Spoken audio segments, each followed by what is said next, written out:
Krillin, Kuririn, hook up with Jinzo Ningen Juhachigo with 18, and it. You know what I want to you know what I have to say about that. I don't think Krillin even. I don't think Krillin seduced her at all. I mean, trust me, I don't think Krillin was like, you know, 18. You know, I've been thinking about us a long, long time. Please stop doing that. It's making me weird and uncomfortable. And please, please. I can't help it, man. It's part of me. You know, the Phantom Dark Side is a part of me, you know. So being seductive is kind of plus or bonus, you know, whatever. It's what it is. Well, dude, stupid. But anyways, you know, I don't really think, I think basically, I don't even think it was really even a seduction. I just think Krillin just kinda, I think they dated. I personally think they dated. And I think, you know, 18 thought of him as cute and they just kind of went from there. Personally. A That's fun how I topic feel. because most of this stuff happened during the 7-year time skip between the Cell Saga and the Boo Saga. And a lot of fans have wondered, Jay, you know, again, how can Krillin seduce her when she's A, stronger than him, and B, you know, doesn't really seem like she would be attracted to him, but there's hints in the series and there's things that go on that can kind of give us a clue about where this happened, because by the time that we come back to our characters in the Boo Saga, they've already been hooked up. And the first misconception that a lot of fans have, They already fucked. Yes, they did. They already fucked. I like how you say that. They already fucked. They already fucked. Sounds evil when you do it. Sounds fucking evil. Yeah, they already fucked. Well, Bugsy, I'm glad you did that little reply. Are you gonna send that off to Mr. I don't think you're a true Dragon Ball Z fan. You know, man, I ain't even gonna sweat it. I'm gonna send it to him. He probably gonna send me a whole bunch of shit that doesn't even matter, and then, you know, we're just gonna go on with a merry day, because, you know, I don't care if he doesn't think I'm a true fan or not, because I know I am. I know I am, and that's enough for me. That's what I'm talking about, man. But anyways, they already fucked. They already fucked. They already fucked. Okay, we need to stop that. It's getting addicting.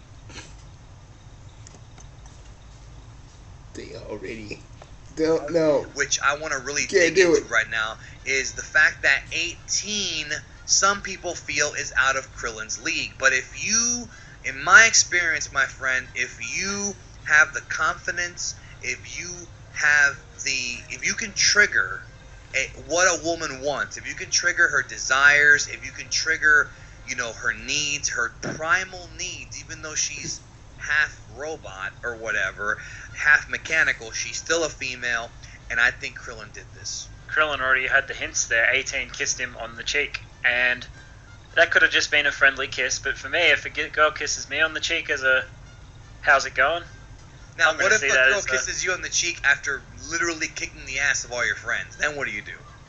I'd probably be a little bit intimidated, you know what I mean? I'd probably be like, you know what? I'd be like, what the fuck, boner? I'd probably be like, what the fuck, I'd probably be like, what the crap is going on outside? I have no fucking idea. Dude, we just need to do this and pretend like whatever is going outside does not need us, because there's way too much plot outside. We don't need to be in there with plot. We stay away from plot because we stay away from plot. It's always been our motto. Only get involved when we want to get involved. But anyways, they already. Oh. All right, are you done? Bugsy, you did this to me. You got me addicted. Now you can. Look, it's always been interesting to me because I always struggle to see how 18 finds Krillin attractive or what she sees in him because I don't really understand it he's either, a very but short guy and traditionally really females think like their male it's- counterparts. They like feel their like males to be Krillin taller than they just- do. They don't like dating males Krillin shorter than either them. There's something A- to that, but that's not always. Krillin either just kept at it with her, because I think there was some kind of resistance, like I'm an android, I'm part mechanical, how would this work, all this other shit, and I guess the one thing we can say without it being really stupid or creepy, how I feel is that basically Krillin was just persistent. And I guess 18 liked a man that was kind of persistent. But, that's just me and how I see things. Let's see what these guys think. Is the case, but go ahead. It's not always the case, but it's very common that a female would like her partner to be taller than her. And then the second thing is what you brought up earlier. Krillin is much, much weaker than Android 18, and a female likes it when a male takes charge and is the strong one, basically take charge of the relationship. And, I really don't see Krillin doing that in that relationship. I really feel that 18 wears the pants, which is quite strange. Maybe Krillin likes being whipped.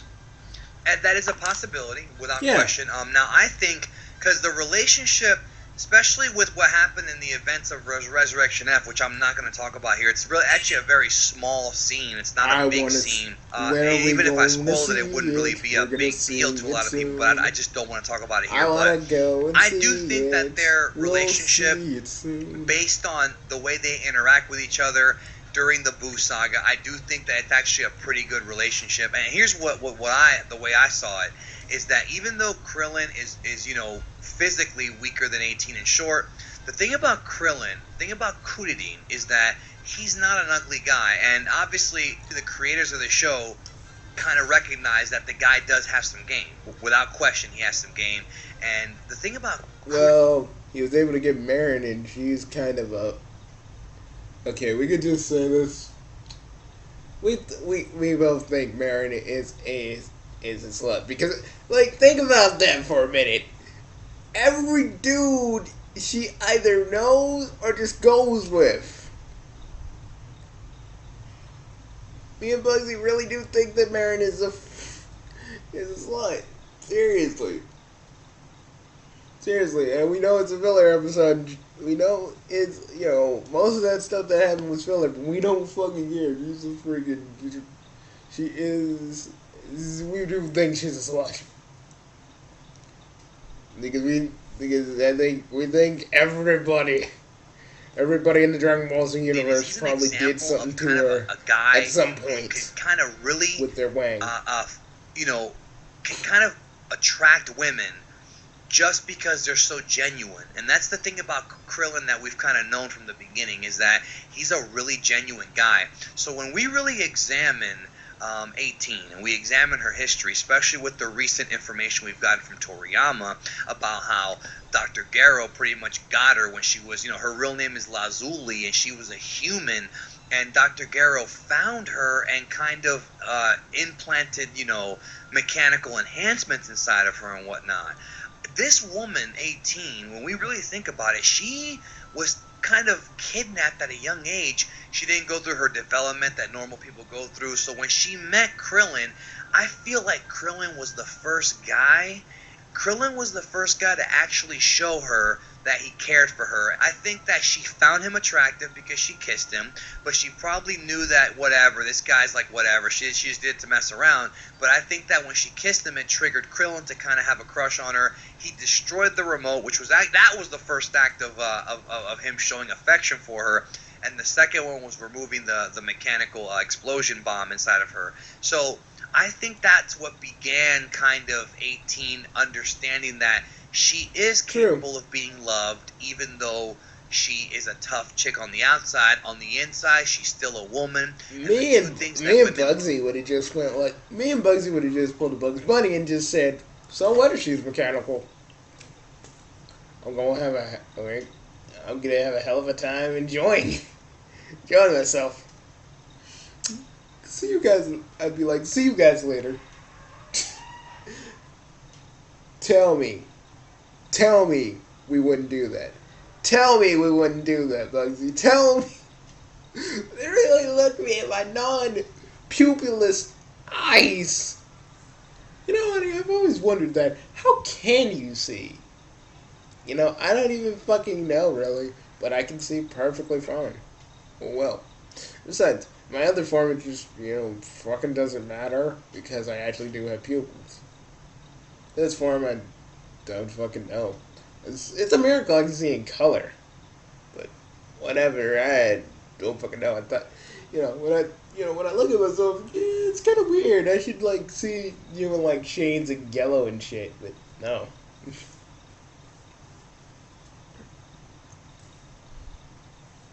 But anyways, enough about me and my forms. And probably your various forms. I hate you, Bugs. I really hate you.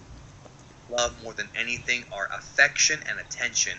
And just from the little stuff that we see in Dragon Ball Z, Krillin definitely gave her that. I agree with everything you've just said, and I'll raise a couple more points. That's Krillin, on the way to Planet Namek, he was on a spaceship with Bulma for 6 months, and you could put it down to it being a friendship dynamic, but we can assume Krillin didn't put the moves on Bulma when Bulma was walking around in her underwear on the spaceship. That's one of your favorite scenes, I know that one. And then the second thing is, I do remember and do recall in the manga 18 telling Krillin to be careful when he was going to go with Goku, Vegeta, and Piccolo and Supreme Kai to fight, Deborah and Babidi and all that. She does care for him, bro. She does. There is definitely a connection there. She fell for the nice guy thing, which some girls do genuinely like the nice guy out there. One of the big misconceptions that I've talked about many times is that there is a difference between a nice guy. Like the douche. Yeah, it's a very, very sad part of life. Indeed, indeed, indeed, indeed. When you're talking about douche, are you talking about who I think you're talking about? Fuck you! Stop freaking putting ideas in people's heads. I'm just saying, man, because there's only one douche you actually feel is the biggest douche of them all. The one person, and I'm not talking about that dude. That dude Dan, when you're trying to get this other chick, I'm talking about the one person that stood in your way. What was that dude's name? It started with an R. I'm gonna call him R. But you were like,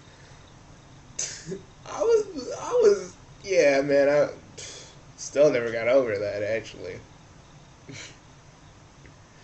I don't know why, man. Fuck that. I mean, it's better than you just freaking waiting around forever for that chick to freak. It was better than you waiting around forever for that chick to decide. And then when she does decide, you got with Eddie at that point. So tell me,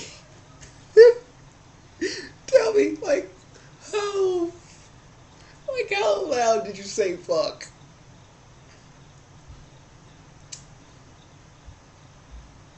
No, I just find it. I found that fucked up because now she was interested in me and all that other stuff. Buff, where you were always there, always being encouraging, always being her little lapdog. Fuck you, Jesus. Digging into me today, hon. Digging into me today. You've been digging into me for 3 days now, so I say we're even. Honey, sometimes I just want to, throw you against the wall in your ball form and just see if you stick. Like one of those, what you call them? what were those things when we used to? We were little. We used to throw those things on the wall, and they just slide down. Oh, those what were they called? What were they fucking called? What were they called? Wacky wall walkers or some weird shit like that, and then we just throw them against the wall, and then they never made fart noises. Yes, they did. Don't you remember? It was like. And Warp Zone made me cry last night. And a soft guy. Huge Why? misconception. Dude, I'm like gonna show men you to be this. nice. I'm gonna show you this after this, and tell me that doesn't make you cry. Very few girls actually like to be in abusive relationships, but what they don't like, and there's actually an article on superfriendsuniverse.com that Mike Trojan wrote, cheap plug, about how women don't like pussies, for lack of a better term. And we mean that in the slang sense, not in the literal sense. They don't like soft guys. Most girls don't like cowards. So even though Krillin might not be the strongest of the Z fighters, definitely not stronger than Vegeta or Trunks or any of those guys, he's still not a coward, and he shows his bravery time and time again. She saw this guy take on Perfect Cell in the anime. I tried the guy to. has shown some bravery, but my point is, nice guys, that whole thing about girls not liking nice guys, no, they're okay with nice guys, but if you're soft, then Krillin was definitely never soft. I think that what Krillin did was something called unconditional positive reinforcement, which is he basically, this is my guess, we don't know, we're just speculating. During those 7 years, I think Krillin actually tried his best to get with her, and I think she freaking bit, bro. I think she bit. And that's the thing about females, is that, yeah, I mean, sometimes we as human beings, male and females, we play games and this and that, but I think that her seeing the affection that he showed her. Did what? Did what?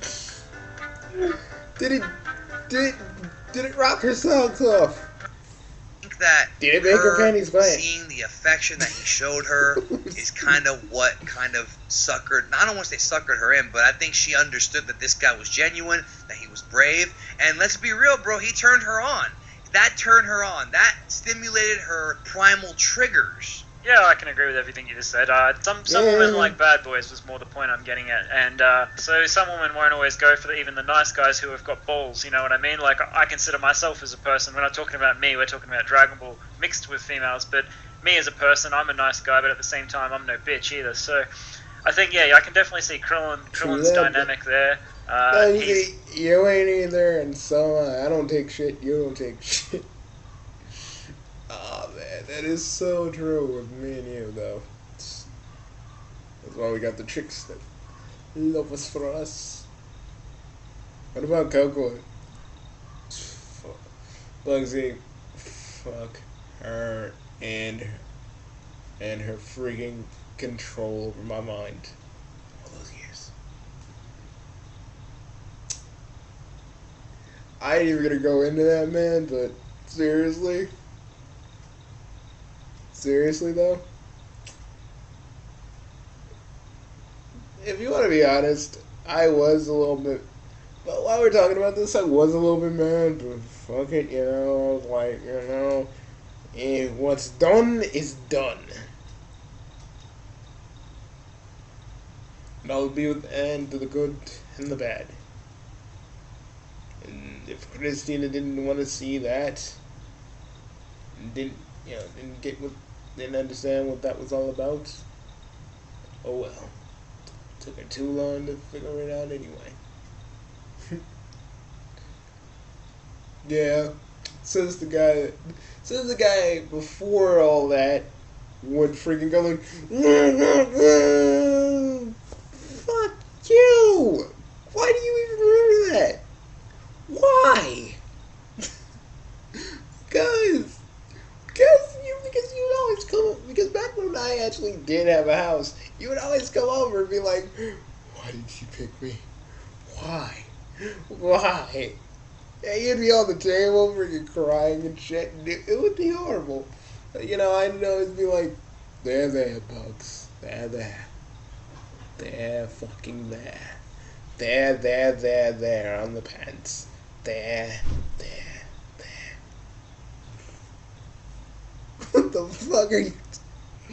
Okay, they have that their crap up, but you know that was there for you. That's the point. That's the point that I'm trying to make.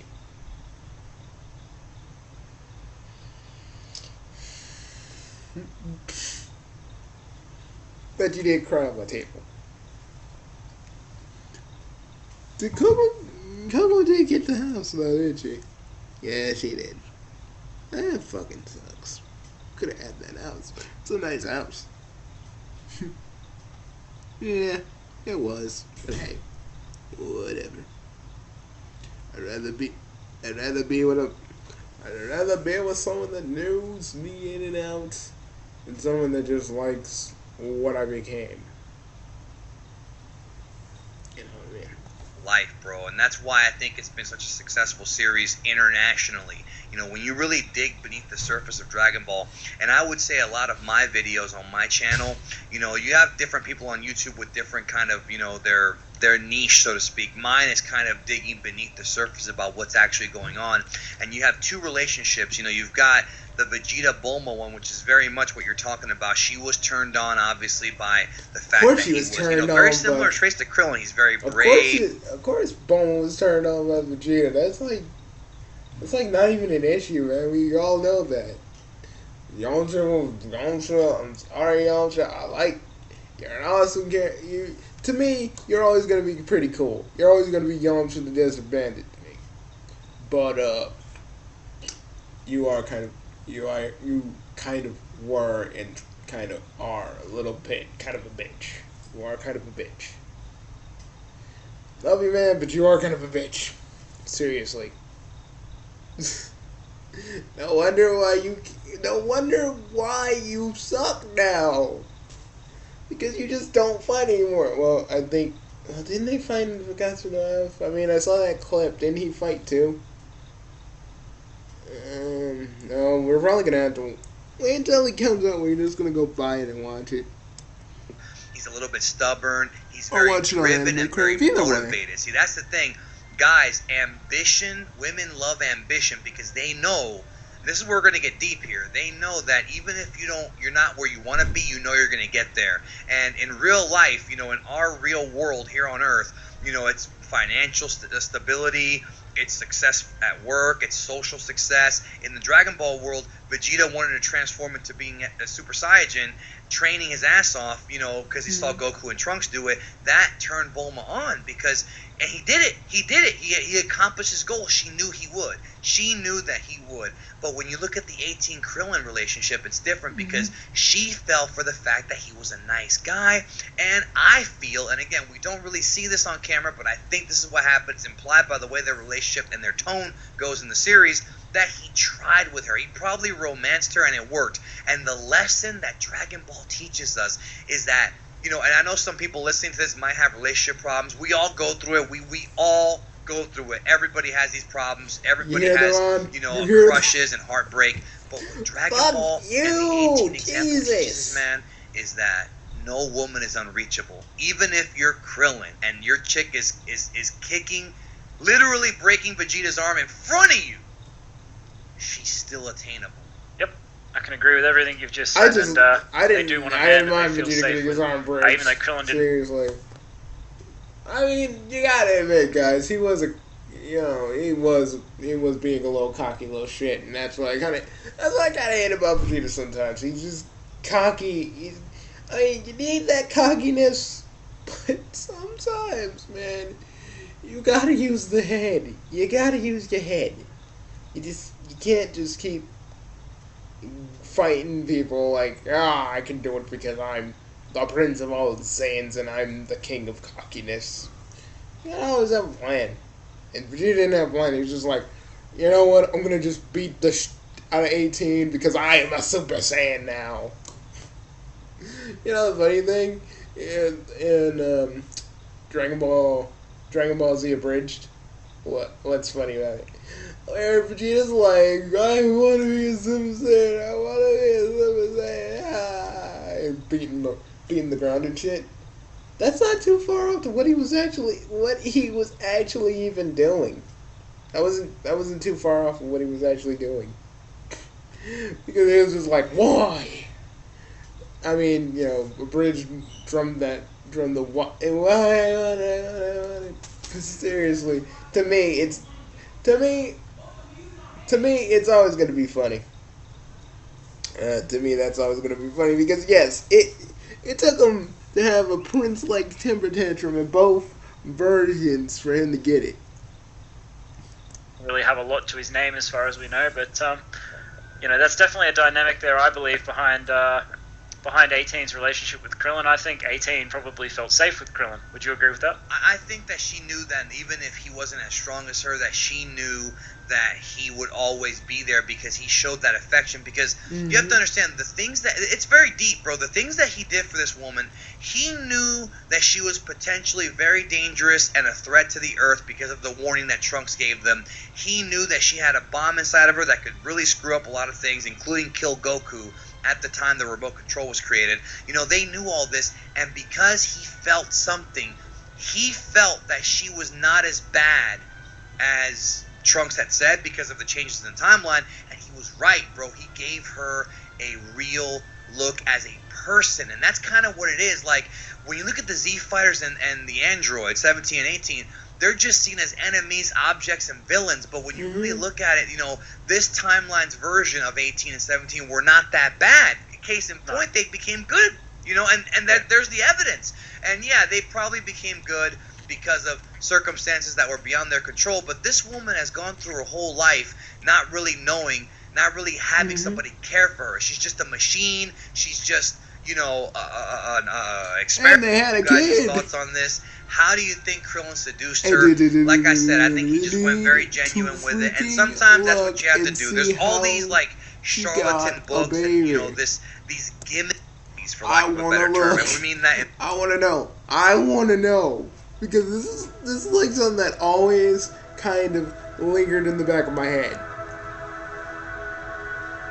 Because the wish didn't really change her. One of the most popular videos on my channel that I've done was a collaboration I did with Super Jaiyan, where we talked about Krillin and how he was able to seduce Android 18 and how they were able to hook up. And one of the questions that I got in the comment section, and actually outside of it as well, is people were asking, how is it possible that an android, an artificial human, a Jinzo Ningen, how is it possible that they were able to, or that she was able to have children with Krillin? Well, I'm going to talk about it because there is somewhat of an explanation in one of the guidebooks. I'll talk about it momentarily. Tell me, hey, dude, you awesome piece don't of forget shit. to rate, comment, subscribe, and spread the word about the channel, and find me on these social media platforms. Man, tell me. At some point in the future, I do plan on doing an entire video on the Dragon Ball in depth on the history of all of the artificial humans. Yeah, I like the theatrics. I don't know if I should talk about just 17 and 18 individually and then talk about the others. I haven't decided yet, but I will be doing a bio on them. And some of the information I'm about to tell you is going to be in that bio. So people have often asked, how is it possible that 18 had a kid with Krillin? Obviously, Krillin's daughter Marin is his biological daughter. How is it even possible that she had a kid? Well, the thing about androids 17 and 18, the thing about them is that they were actually originally human beings. Before they were androids, they were human beings. Lapis and Lazuli were their names. Lazuli was 18. And of course, the Lapis Lazuli revelation came from a more recent Toriyama interview. But if you go all the way back to Daizenshuu 7, the 7th guidebook for Dragon Ball, we find out that 17 and 18 were siblings and that they were delinquents, very similar to how they were portrayed in the future Trunks timeline. A little more so than even they were in the regular timeline, if you ask me. And he basically restructured them and basically implanted them with cybernetic parts to make them into what we know as the terrors that were 17 and 18. So they were humans first, they were a human base, and he found them, he kidnapped them, and converted them into being cyborgs / androids. So at the end of the day, 17 and 18 are still basically human, for all intents and purposes. They were given kind of these biomechanical implants. I'm not exactly sure. We don't know if Garo trained them whatsoever, or if they took any kind of martial arts training. It's possible they did, but there's no guarantee. It may have just been the scientific experiments done to them. Mm-hmm. Because if you look at 16 is just a 100% robot, and he's ridiculously more powerful. So obviously whatever kind of nanotechnology that the Red Ribbon Army had to Mm-hmm. create these guys, obviously they did it in a way to where it was as strong, if not stronger, Dude, than you're not any getting other to the kind point. of Tell technology we me. had seen previously in this. Some kind of data here, because in order for Cell to have absorbed them, there had to have been some kind of molecular similarities between them and Cell, and I think part of that is data that Garrow and his computer were able to gather. Again, I'm just kind of spitballing it right now, but it's just kind of my idea of how he actually did this. So when these experiments were done on 18 and 17, obviously her reproductive system still remained intact. You know, she still had living human hair, she bleeds, she has teeth, she has everything that a human being would have, including human biology. She's just been enhanced. That's why she's so damn strong. And as a result, she obviously has a daughter with Krillin. Now, a lot of fans have asked about her brother 17, because Toriyama stated in an interview that 17 actually adopted children, and that threw some people off, because I think Really? some folks had thought that because He he adopted? adopted rather than having Oh, 17 biological adopted children, kids? that What it the? automatically means that him and his sister could not have kids. But because Krillin had a kid with her, obviously that's not the case. Perhaps Dr. Garrow did experiment on 17's reproductive system. Maybe he did do something to it. We don't know. There's not enough Oh my information God. out there. But either way, even if he didn't, it's possible. Dr. Gero took his balls. Nerf! Damn you, Dr. Gero, damn you! We dudes only have one. We dudes biologically only have maybe a few things to be proud of, and our balls is one of them. Our balls are one of them. Don't you see? Don't you fucking see, you dead freaking ass. And another thing, while I'm on this, well, how the fuck did he turn himself into an android? Like, he did it himself, but how? Geekdom, if you're watching this, please tell us. If you like have like an inkling or figuring out how that, because that bugged me and Bugsy, because like, what did that mean? Like, he actually kind of operated himself, or did he have some like machines that helped him pull out his own brain, and then he just kind of did it themselves? Because he keeps saying, they keep implying he did it himself, and I'm like, how? How is that even possible?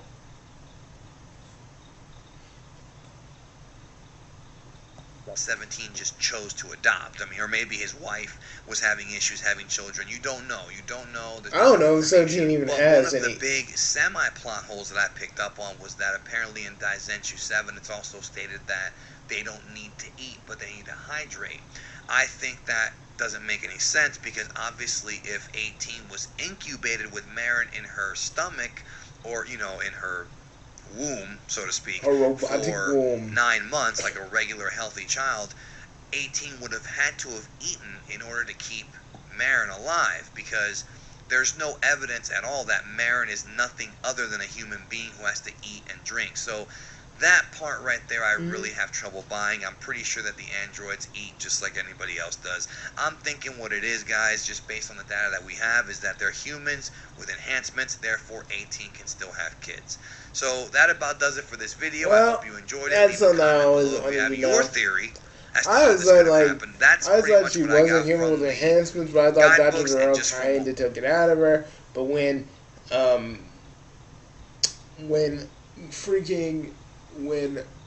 Krillin did the wish to take the bomb out of 18, I just think that's where I think like everything kind of like kick-started, like boom. But that's just me. What do you think, Bugs? I'm kind of with you on that. The whole bomb thing, and probably her biological, her anatomy, or her organic parts just kind of, probably did kick in, like what you just said. Probably are lying dormant. Maybe. I don't know. I say our thing is pretty close. And yeah, I don't care what they say. She had to have eaten or at least get some water or did something because the kid wouldn't be alive in her womb. He'd be, yeah. I see. You don't like saying the word dead baby, do you? No. Is it because of the yeah? Oh, dude, you never told me. You told me about that, but I forgot, man. Sorry. Well, now you know, dude. We're just gonna end it on that. Nah. How much time we actually got, bro? Because I don't want to end it on that. On that note. Well, we can look at old Dukashed and we can look at old Dukashed and look what he's when it comes to honey pop girls. Yeah, honey pop and Jared dropping. With accident forgiveness, they can make sure your rates don't go up just because of an accident. So good. The good hands are doing more than ever before. We're stupid. I just like that Honey beat-ass Pop. song. It's an anime dating sim that fuses the wonders of hentai with the addictiveness of Candy Crush. And as many of you may know, I just completed the entire game on my side channel, Dookie Shed Plays, which if you are subscribed to, you should totally click this annotation and get on that, or I'll kill you. Anyway, for those of you that don't know, Honey Pop is an indie game that gives you the opportunity to date a dozen beautiful women and somehow win their affection by force feeding them their favorite foods, giving them gifts, and pouring dangerous quantities of alcohol into their faces. And also by playing Bejeweled. It's... The Dingling Man is ultimate. Yeah. just like real life. If I said I didn't get totally hooked on this game, I'd be lying. So it's time to make a top 5. Oh, and there will be some spoilers, so you've been warned. I don't care, just show us it. Number 5! Audrey Belrose, the mega bitch. No, I didn't coin that phrase. It's actually how Kiyu, your lovely fairy companion, describes her. And boy, is it accurate. Do I like Audrey? Not really. She's vicious, manipulative, and stubborn. So why is she on this list? Well, for one thing, she's super hot. But more importantly, she's intriguing. When I first met Audrey, I pretty much wanted to Sparta kick her off the second floor of the mall for being such a toxic human being. But the more I talked to her, the more I felt like it was all an act, and if I could just crack the tough outer shell, I'd find a sweet girl underneath. You know, like she was a coconut or something. Except I hate coconuts. Well, as it turns out, that's a pretty accurate metaphor for me, because all that's beneath her rough exterior is just more nastiness. But that didn't stop me from coming back again and again. I just felt this constant urge to tame the beast that was Audrey. It never really panned out that way, but the experience was still memorable. And I should reiterate, Audrey is really hot. So there's that. Yeah, of course. Number 4! Always. Jessie May is one seductive creature. The minute you first encounter her, she coaxes you over, sweet-talks you into buying her a drink, and proceeds to flirt back and forth with you until you just can't take it anymore. Through your lovely little chats with Jessie, you learn all kinds of wonderful nuggets of information about her. She's 36 years old, she's the mother of Tiffany, another character in the game, and best of all, she's, an adult film actress. And she even proves it by sending you a picture of herself. Well, Bugsy, does that resonate with you, bro? With a certain girl saying it starts with a C. Fuck you on. I'm going to next time we play golf, I'm going to hit you with my golf club and see how far you go. Bugsy, you don't have to be violent. You don't always have to be violent, man. But look who's talking about being violent, motherfucker. You get armed. We're like in fights and we're like in armed fights and shit. You armed to the teeth. Oh, not all. Well, back in the day when we actually did things, we actually freaking had to fight and shit. Yeah. I mean, you didn't even have guns back in those days. You had any kind of brass knuckles. Yeah, that was beautiful, man. That was a beautiful thing. You're weird. You're so weird. Why? Why? Just why? At But work, doesn't but she's this definitely one of the most resonate fun with girls you, in the game to talk Bugsy? to, mainly Doesn't because she's it in seduction resonate? mode 100% of the time. It doesn't matter what kind of Fuck bumbling you! dumbass you are in real life, Jessie's going to make you feel like you're the most charming man alive. She's kind of like a stripper that doesn't get naked and that you don't have to pay. So, not like a stripper at all. The point is, Jessie is interesting because you know you're going to have a good time with her, but also that she just enjoys the attention it gets her and that you're not really impressing her. Number 3. Celeste came out of nowhere. But we all know. Anybody who really knows our canon, Bugsy did impress Zig. Shut up. Shut up. Shut up, shut up, shut up, shut up, shut up. Ah, you're blushing. Fuck you. And I really mean that. Unlike a lot of the game's secrets, unlocking Celeste was one thing that was not spoiled for me by the comments section. So when this video was canon. If you didn't know that, well, I fucking told you. This video was canon. Yes, everything said is actually canon, canon, canon. An alien with an out-of-this-world body showed up at the beach one night and started asking me astronomy questions. I was pretty blown away. She looks like a Draenei from World of Warcraft. She's an intergalactic bounty hunter with a skin-tight bodysuit much like Samus, and she even has a Slave Leia outfit. It's almost hard to imagine that there are 2 girls ahead of Celeste on this list, but just keep your pants on. We'll get there. Celeste is super intelligent and has the most hypnotic voice I've ever heard. Being asked astronomy questions, most of which I knew the... If I die here for passing out, if I die here from just kind of blacking out, tell talking. I love her. And also,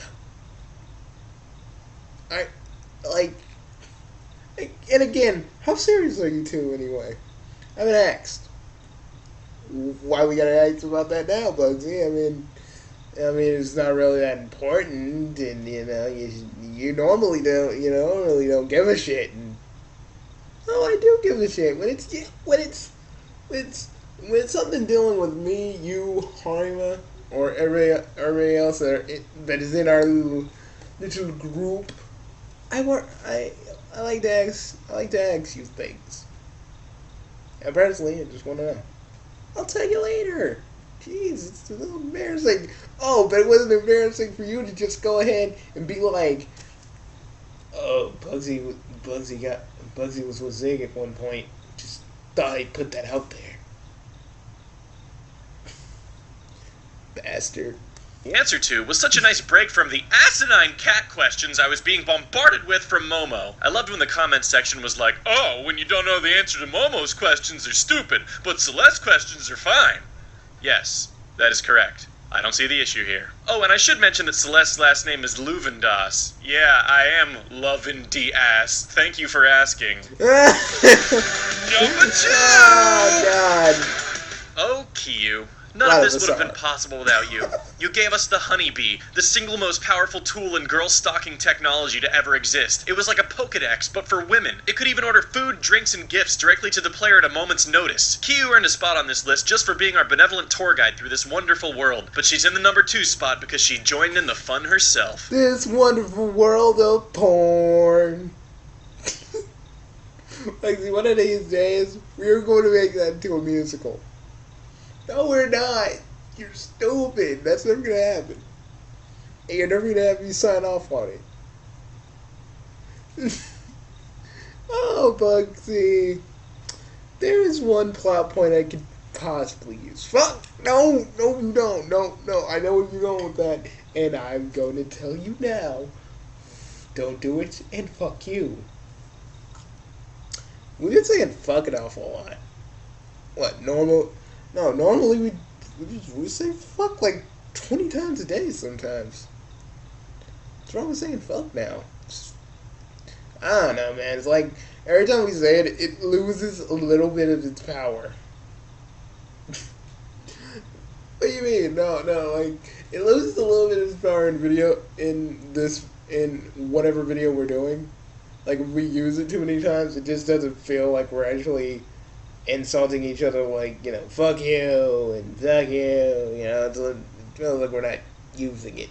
After your first successful conquest, Kiyu the Love Fairy decides to play along and give you the opportunity to date her as well. Talking to Kiyu was always a treat. I know I always said she acted like such a white girl, and I'm not sure exactly what I meant by that, but Kiyu was just a trip. She never took anything too seriously and had a super playful demeanor. Not to mention she's a total nympho and would even bro out with you about how hot the other girls in the game were. And dudes, when you've found a girl that you can bond with over the hotness of other girls, you know you've found a winner.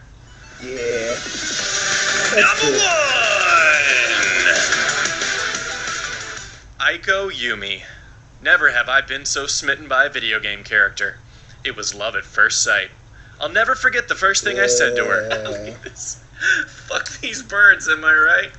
Aiko is hands down my favorite girl in Honey Pop. Or should I say woman, because Aiko is 28 years old. Hey, what a coincidence! So am I.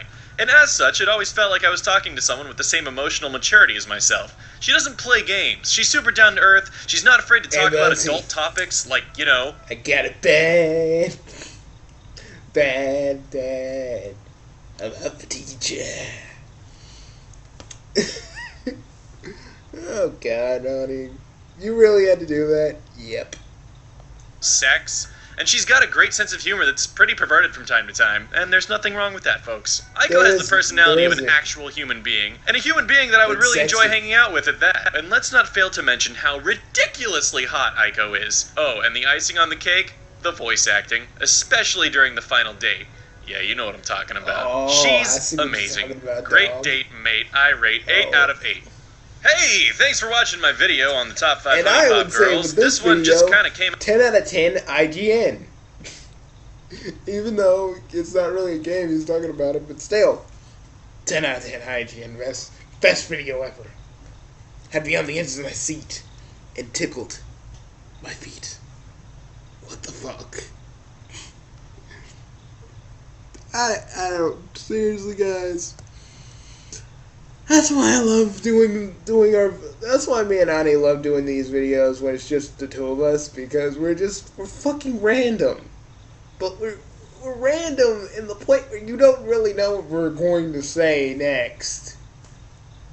Some of you do, because some of you are long-time subscribers, but none of you, like the newer ones, like the new subscribers, we kind of like to fuck with a little bit. Just a little bit, because, you know, we love you guys, and it's kind of funny just to see you guys go, what? What did they say? It's really quite funny. And, you know, we don't even say, like, shocking shit. We just kind of just say random shit. Oh, man. Bugsy. This is why we do videos, man. Because we do it for people, but we also do it for ourselves because we like to just have fun, and people like that about us. Even though we talked about relationships this whole entire time. And I'm pretty sure you ogled over this freaking alien chick. What can I say, Bugsy? Like freaking Star Wars, I like blue boobs. Just saying. You mean Star Trek? Did I say Star Wars? Yes. But you mean Star Trek. Yeah. I like blue boobs. Yeah. I'm good. Okay, I'm done now. I'm done. See you guys later. Bye, folks. Bye, folks. We'll see you later.